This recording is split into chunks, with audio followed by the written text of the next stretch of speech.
இன்றைக்கி நம்ம தோட்டத்துலேருந்து மிளகு செடி அறுவடையை தான் நம்ம பார்க்க போகிறோம். இதுக்கு முன்னாடி மிளகு செடி வளர்ப்பு முறையை பற்றி போட்டிருந்தேன். மிளகு எப்படி கணக்கு கணக்கு காய்ச்சிருந்தது, அதை இப்போ நம்ம அறுவடை பண்ணுறதை தான் பார்க்க போகிறோம்.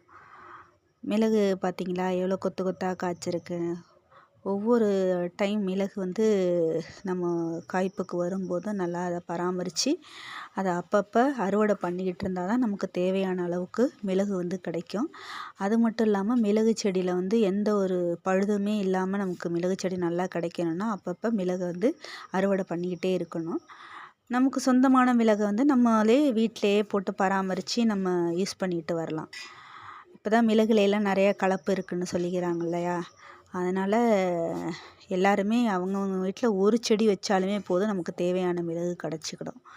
நானும் இப்போ முன்னாடி ஒரு டைம் ஈல்டு எடுத்துட்டேன். இப்போ மறுபடியும் எடுத்திருக்கேன். நல்லா நிறைய மிளகு கிடச்சிருக்கு. பார்த்திங்களா எவ்வளோ காய் இருக்குன்னுட்டு. கிட்டத்தட்ட எனக்கு இப்போ ஒரு டைம் எடுத்ததுலேயே ஒரு 100 கிராம் மிளகு எனக்கு கிடச்சிருச்சு. உங்களுக்கு இந்த வீடியோ பிடிச்சிருந்ததுன்னா லைக் பண்ணுங்கள், கமெண்ட் பண்ணுங்கள், ஷேர் பண்ணிவிடுங்க.